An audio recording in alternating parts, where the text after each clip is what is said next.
Hala, Edu at Viansay naggagamitan lang daw. Viansay nalungkot, Edu aalis na.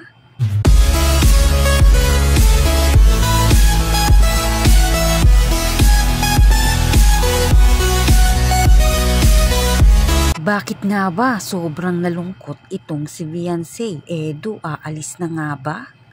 Tara, alamin natin. Kamusta po mga kalingap? Muling nagbabalik ang inyong lingkod mini vlog. Naghahatid ng update tungkol sa mga kalingap. Kung bago ka pa lang sa aking channel, mag-subscribe na at huwag kalimutang mag-like para lagi kayong updated sa aking mga video. Tapusin po muna natin ang video bago po tayo magkomento. Patuloy po natin din na suportahan ang founder po ng Kalingap na si Kuya Val Santos at Kalingap Rob. Dahil alam naman natin na madaming natutulungan sila ng mga kababayan natin. Araw-araw po natin na suportahan at panoorin ang kanilang mga videos. Ngayon nga mga kalingap, alam natin ang EDC ay talaga namang masaya at matatag. Maraming pagsubok, maraming blessing din ang nadating at alam din natin na busy din si Viansay dito nga kina Kalingap Rob sa business nga nito ni Kalingap Rob sa Velvet Box Jewelry. Na doon nga po sila Viansay ay nagwo-work nga sila at sinasahuran din siyempre sila ng company na iyon. At yun nga po, sila nga po ang nagla-live doon. Live selling nga po ng mga alahas na yun nga po ang pinagkakaabalahan ngayon ni Viansay. At siyempre hindi lang naman yan ang pagsama-sama rin niya po sa mga pag-scout ni Kalingap Rob at siyempre dito nga po sa Kalingap, dito kay Kalingap Rob sa kanya nga rin pong bagong business nga mga Kalingap. At alam naman natin na napakalaki nga pong bagay ang pagkakaroon nga po ng ganitong pagkakataon na maisama nga po sila sa pagkakaroon nga po ng pagkakakitaan na karagdagan na ibinigay nga po ni Kalingap Rob sa kanila. At habang hindi pa nga po busy ito nga pong si Viansay sa kanya nga pong pag-aaral ay talagang ito nga po muna ang pinagpupukusan ni Viansay yun nga po kasi dahil malaki rin nga po ang kanya nga pong kinikita rito gaya na lang ng nakaraan.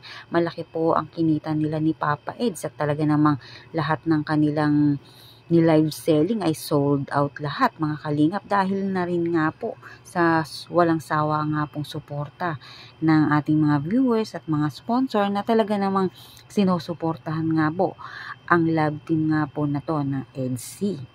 Alam natin mga kalingap na malaking tulong ito para nga dito kina Viansay, karagdagang kita na magagamit at maitutulong nito ni Viansay sa kanya nga pong pamilya at talagang napakasaya nga po dahil nga sila nga po ni Kalingap Edu ay talaga namang nagsusuportahan lalo na nga po dito sa kanila nga pong live selling ay natutuwa nga po itong si Kalingap Rob dahil nga po palagi nga pong sold out at hindi nga po yan maiiwasan dahil maraming sumusuporta dito nga po sa EDC. Maraming sumusuporta, marami rin nga pong naiinggit, marami ring basher dito nga po sa samahan nga po nito nila Edu at Viansay. Alam natin madaming mga mata na nakatingin nga at naiinggit sa EDC na talaga namang gustong buwagin. Ngunit alam naman natin na matatag nga po ang EDC at alam natin na nagmamahalan ang dalawang ito. At si Viansay nga po mismo ang nagsabi din po niyan sa atin. Kayo mga kalingap, ano naman ang mga opinion nyo at mga nais nyong sabihin na dito nga po sa gusto nga pong wasakin ang EDC at marami talagang nang babash. Nakikita natin na minsan nga po na hindi rin maiiwasan na ito nga pong si Viansay ay nagsiselos din at alam naman natin yan mga kalingap, nakasama nga yan sa relasyon. Kapag ikaw nakikipagrelasyon, syempre hindi naman naiiwasan na nagsiselos. Lahat naman tayo ay ganun kapag nakikipagrelasyon. Ang masama na lang dyan kung sumusobra naman na yung pagsiselos mo at wala naman nasa lugar. Yung ganito naman ay normal naman yan mga kalingap na minsan may isip mo kapag may ibang kasama ang mahal mo ay talaga namang nagsiselos ka pero hanggang dun lang yun sila Viansay dahil alam naman ni Viansay may tiwala naman siya rito kay Papa Eds. Siyempre mga kalingap. Siyempre mga kalingap, kapag ang tao ay nagsiselo, siyempre isa rin niyang sign na ayaw mo na mawala sa'yo yung tao na yun, di ba? Kayo ganun din. Siyempre, lahat naman tayo ay ganun, siyempre mga kalingap. At yun nga po, Kumbaga kung wala na sa lugar ang pagseselos ay yun naman yung pangit. Pero dito naman sa EDSI ay hindi naman po gano'n mga kalingap. Alam naman natin mga kalingap na si Viancy ay simple lang at alam natin na may tiwala ito nga kay Papa Eds. At alam din naman natin at ramdam naman din natin na si Viancy na ito nga pong pagmamahal niya kay Edo ay talaga namang nakikita natin na kahit na pangiti-ngiti lang to ay ramdam mo na kinikilig ito once na nakikita nga tong si Papa Eds. At syempre hindi lang naman din yun ang focus niya. Ito rin nga pong si Kalingap Edu, simula nga nang makilala itong si Viancy. Alam natin na ang umpisa niya ay gusto lang din niyang matulungan sila Viancy, pero naglaon ay naramdaman din niya at napamahal din siya dito kay Viancy na talaga namang ngayon ay nagpo-focus dito kay Viancy kahit nga po may mga iba nga pong naging mga ex na ito ay hindi naman niya yung nagawa. Dito lang nga po kay Viancy na talaga namang kung kay Papa Eds lang ay gusto na nga po nitong mag-asawa at gusto na lumagay sa tahimik, ngunit nirerespeto nga po ni Edu ang mga kagustuhan nga po nito ni Viancy na syempre unahin niya ni Viancy ang pamilya niya at makatapos nga po. So dito naman tayo, Edu at Viancy, naggagamitan nga lang ba? Viancy, malungkot. Edu, aalis na nga ba? Sabi nga ng mga basher, baka nga daw naggagamitan lang daw tong si Edu at Viancy.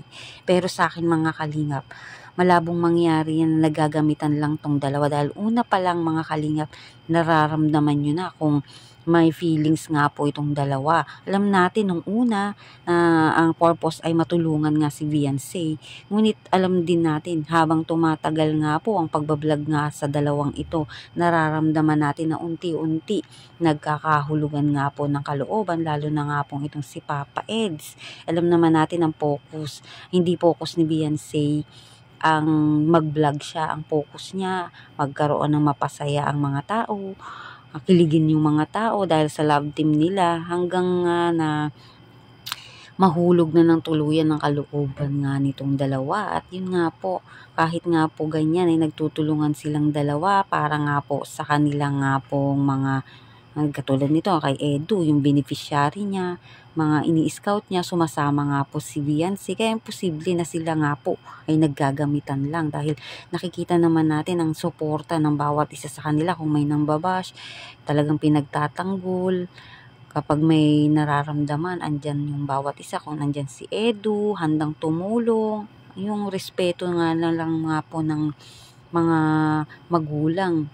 Gaya niyan kay Edu, gusto ng magulang ni Edu, ito nga pong si Viancy. Si Viancy, boto naman din ng mga magulang nito ni Viancy kay Papa Eds. Kaya talagang nakikita natin na andyan yung kilig, pagmamahal nga po nitong dalawa at suportahan. Kaya hindi po yan sila naggagamitan, nagtutulungan lang po ang dalawang iyan. Kaya kayo, ano nga po ba ang masasabi ninyo mga kalingap?